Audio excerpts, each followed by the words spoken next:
corn, watermelon, squash. We have orchards, apples, peaches, apricots, even cherries. Where our grandpas and our grandmas got it from, we don't know, but we're still keeping it. We love our earth. We love our environment. And we want to keep it that way. No to pipelines. Thank you.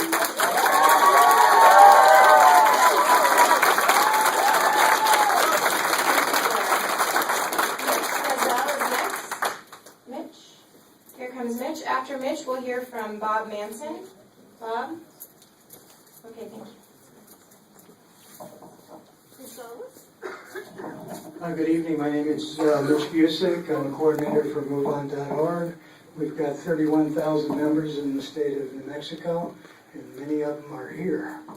So thanks for being here. There's a number of points I'd like to make. Number one, on water, using millions of gallons for fracking. What does that mean? I mean, how quick does that affect our water table? How quick does that affect our wells? I think that is an aspect that needs to be covered, hopefully in an environmental impact report, not the EA that we're talking about doing.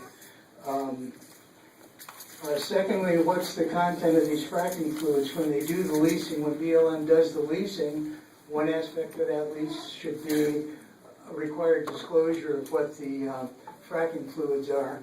I mean, what we hear is there's carcinogens, there's bad stuff in the fracking fluids.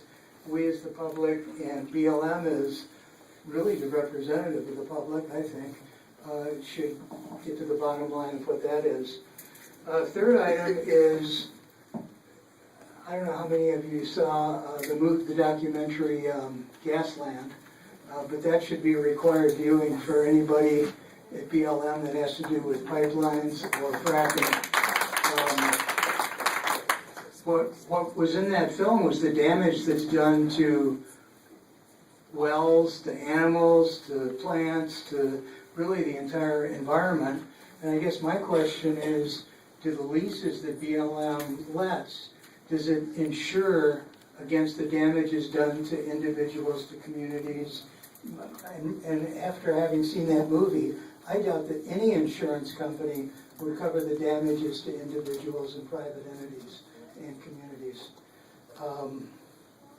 On the issue of pipeline breaks, I'm glad to hear that most of this work is going to go to union contractors. That should be a requirement of the contract too that BLM lets. And then my final comment is the reason that many of us are here is we feel very violated that fracking can take place on public land. It's the land that feeds our animals, it's the land we love, and it's sacred. And I really thank the Navajo folks for emphasizing that point, that it's really sacred for all of us. The water is sacred, the solitude is sacred, the animals that we raise on that land is sacred, and to disrupt that balance and that protection, it's really a violation. So I want to apologize to BLM for all of us who have expressed anger about this proposal. We feel violated. And I want to thank Congressman Ben Ray Lujan, who is very instrumental in getting these public meetings set up. And I was sorry to hear that the Farmington meeting did not include public comment, and I want to thank the rethinking that went on with that within BLM, and thanks for holding this meeting tonight. And I want to thank Scott, who spoke earlier, who is the project director for this, who really is very committed to hearing the public's point of view on this. So thanks for all being here, and thanks for doing this for us. We're going to hear from Bob Manson next. After Bob, we'll hear from Pat Hancock. Karen, Kero siya. Siya Bob Manson siya. I come from Tuba City, but but I call this whole world, this whole Dineta, I call this is my home, Even though we live in a small corner of it, the whole world it belongs to not just us, but the children. And my main concern today is not us, not you, not myself, but the generations that are yet to come.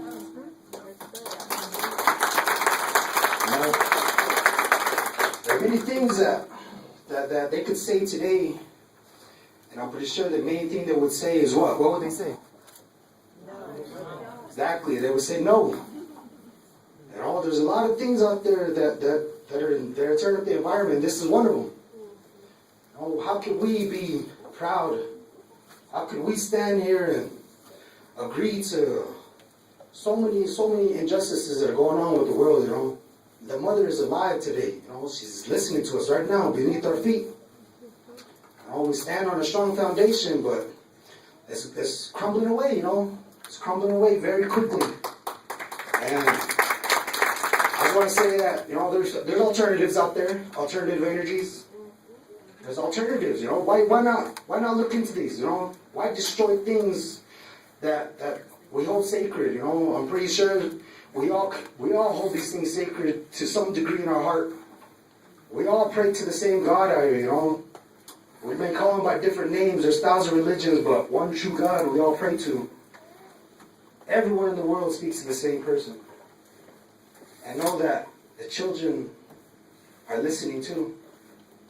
They're there listening to us too. They're standing there waiting for us to make the right decisions, I want to be one of the great ancestors. I remember my ancestors from the past. They fought strength, honor, pride, family. They took care of us.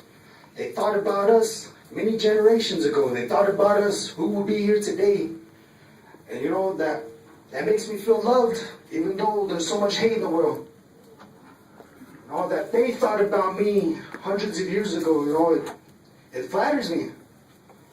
And I think about the next generations ahead too, I want to be